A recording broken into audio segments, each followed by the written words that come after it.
Setiap kita dihiasi oleh sifat-sifat yang kontradiktif. Mana yang lebih dominan? Dengan itulah orang menyebut kita. Di dalam pribadi kita ada sifat sabar, ada sifat marah. Kalau sabar yang lebih dominan, kita disebut penyabar. Kalau marah yang lebih kuat, kita disebut pemarah. Sesabar apapun orang, dia mesti punya sifat pemarah. Sepemarah apapun orang, dia mesti punya sifat sabar. Nah, ibadah puasa mendidik kita agar lebih mendominankan sifat-sifat yang terpuji, sifat-sifat yang mulia. Nah, salah satu dari sifat itu adalah sabar. Sebuah hadis baginda Rasul menyatakan as-siyamu junnatun. Fa idza kana yaumus siyami ahadikum fala yarfus wa la yafsuq wa in sabahu ahadun aw qatalahu falyaqul inni shaim inni shaim. Puasa adalah dinding, benteng. Apabila salah seorang kamu tengah berpuasa, janganlah berkata keji, berkata kotor. Kalaupun ada orang mencaci maki dia atau mengajaknya dia berkelahi, bertengkar, hendaklah dia berkata, maaf, saya sedang sabar. Maaf, saya sedang sabar. Perlu benteng dalam kehidupan ini supaya kita tahu diri. Mana coupling yang boleh kita langkahi, mana yang tidak. Mana hal yang harus kita lakukan, mana yang tidak. Bahwa kita mau cepat naik pangkat, boleh, tapi harus ada sabar, ada cara. Bahwa kita kepengen cepat jadi orang kaya, boleh, tapi sabar, ada cara.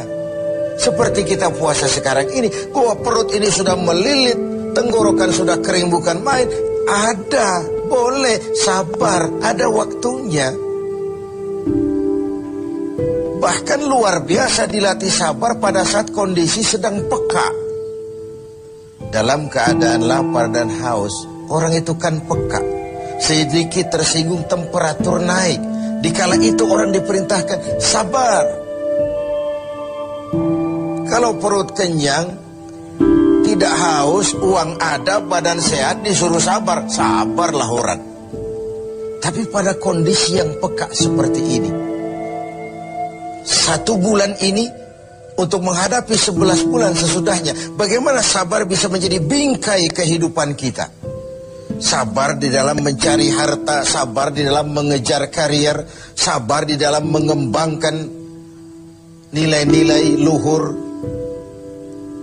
Sehingga dengan adanya bingkai kesabaran ini, hidup kita 11 bulan sesudah Ramadan nanti dihiasinya dengan nilai-nilai yang indah dari bentuk kesabaran.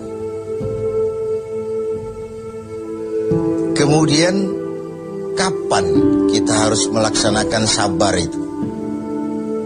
Umumnya di 3 tempat. Pertama, sabar dalam melaksanakan taat.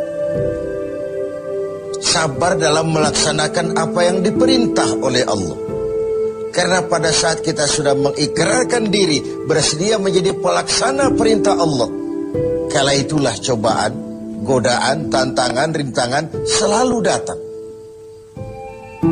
Iblis, musuh utama kita, tidak pernah berhenti sekejap pun. Tiap kali kita berencana untuk melaksanakan taat, tiap saat itu pula iblis mengatur rencana bagaimana menggagalkan ini. Kita ingat dalam sejarah kurban, ketika Ibrahim diuji oleh Allah, turun perintah menyembelih putranya, ujian melaksanakan taat. Ialah kalau orang lain, anak cuma sebiji mata wayang, buah hati belahan jantung, pelanjut cerita penerus sejarah, sudah lama diharapkan. Turun perintah seakan Tuhan ingin berkata, Ibrahim, kau memang cinta kepadaku, tapi setelah kau punya anak, masuk cinta anak ke dalam hatimu. Ayo buktikan, mana yang lebih besar, cintamu kepadaku atau cintamu kepada anakmu. Sembelih anakmu. Ketika Ibrahim akan melaksanakan perintah itu, iblis ngatur strategi. Ini gendeng ini Ibrahim. Luar biasa. Kalau tiap orang punya iman seperti ini, kata iblis, gak ada teman kita di neraka. CS kita gak ada sudah. Ini harus digagalkan. Datang iblis menggoda Ibrahim. Kenapa mau kau sembelih anakmu? Perintah Tuhan. Tuhan cuma sentimen sama kau Ibrahim. Dia tidak kepengen kau punya keturunan. Jangan dilaksanakan. Gak ada urusan sama kau iblis. Ini perintah Allah. Mundur. Gagal menggoda Ibrahim. Iblis pindah menggoda Siti Hajar. Barangkali perempuan lebih mudah. Karena perempuan umumnya lebih panjang rambutnya dari pikirannya. Lebih peka perasaannya. Hajar, kau tahu anakmu mau dibawa kemana dengan suamimu? Mau disembelih. Masa sih? Kok sampai hati menyembelih anaknya sendiri? Katanya itu perintah Tuhannya. Oh, kata Siti Hajar, kalau ini perintah Tuhan, jangankan cuma anakku Ismail, aku pun ibunya mau ikut disembelih. Tidak ada urusan sama kau. Minggir. 2 kali kecewa iblis. Gila ini. Dikira perempuan imannya lemah, malah lebih hebat lagi. Tanggung-tanggung mau ikut disembelih sekalian. Gagal menggoda Siti Hajar. Turun iblis menemui Ismail kecil. Ismail, kau mau dibawa kemana sama bapakmu? Gak tahu. Kau mau disembelih? Kenapa mau disembelih? Katanya itu perintah Tuhan. Kalau perintah Tuhan, iblis, zahir batin saya siap, zahir batin saya ikhlas.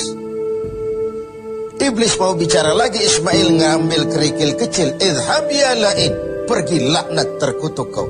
Tengoklah iblis, dia berputar saja di rumah tangga kita. Suaminya mantap, dia datang kepada istri. Istrinya teguh, dia datang kepada anak. Tidak akan berhenti usahanya di dalam kita menggagalkan upaya agar kita jangan mentaati perintah Allah. Sabar di dalam taat. Yang kedua, sabar di dalam meninggalkan maksiat. Di dalam meninggalkan yang dilarang. Orang tahu kita peminum, sudah mau berhenti, ada saja. Kau jangan bertingkah lah, kau kemarin kan pakarnya, sekarang aja. Sudah berhenti kita berjudi, Allah sekali-sekalilah. Sekali-sekali gak apalah, banyak saja bujukan, rayuan agar kita kembali kepada penyakit lama. Meninggalkan maksiat, meninggalkan yang dilarang Allah pun perlu kesabaran. Karena bukan main godaannya. Sebagaimana halnya juga dengan puasa ini. Puasa di Jakarta, di kota-kota besar, insya Allah pahalanya lebih besar daripada puasa di desa terpencil. Kenapa? Godaannya tidak seberat di kota besar. Di kota besar kita lihat tulisan gede-gede, hormati orang puasa. Di bawah yang makan biasa. Ini sebuah potret. Semakin tinggi nilai taat, semakin tinggi keinginan meninggalkan maksiat, semakin berat juga cobaan dan bisikan iblis. Maka semakin diperlukan kesabaran itu. Lalu tempat yang ketiga, sabar di dalam menghadapi musibah. Sabar dalam menghadapi kesulitan, cobaan, ujian. Baik dia dalam bentuk yang menyenangkan maupun dalam bentuk yang tidak menyenangkan. Kalau bukan sabar yang jadi bingkai, maka ketika datang kesusahan, kita akan seperti ayam sampar, hidup segan mati tak mau, bagai kerakap tumbuh di batu.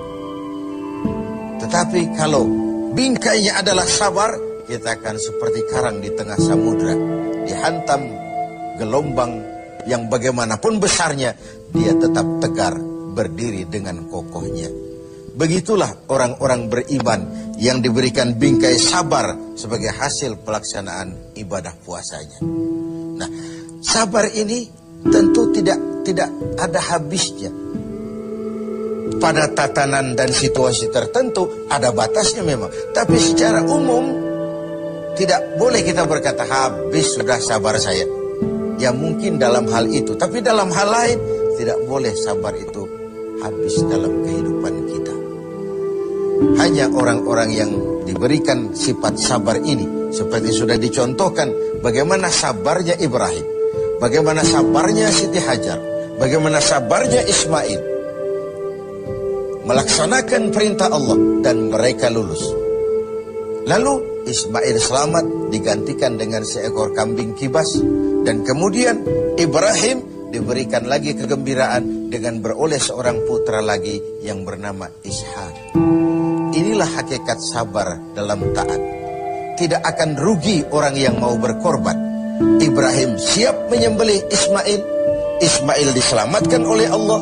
Kemudian Ibrahim ditambah karunia seorang putra yang bernama Ishak. Sebuah potret tidak akan pernah rugi. Orang yang mau berkorban, ikhlas dalam berkorban, dan sabar dalam melaksanakan taat kepada Allah Subhanahu wa ta'ala. Lalu sabar juga dalam meninggalkan apa yang dilarangnya. Karena ada kesan khuffatil jannatu bil makarih wa huffatin naru bisyahawat. Surga dan jalan yang menuju ke sana dipenuhi dengan hal-hal yang tidak menyenangkan. Sebaliknya neraka dan jalan-jalan yang menuju ke sana diselimuti oleh hal-hal yang menyenangkan. Hal-hal yang kita cenderung memang melaksanakannya. Karena itu belum tentu yang menyenangkan kelihatannya akan menyenangkan juga seterusnya. Pandai-pandailah kita memilah dan memilih antara keuntungan jangka pendek dengan kerugian jangka panjang, atau kerugian sesaat tapi menguntungkan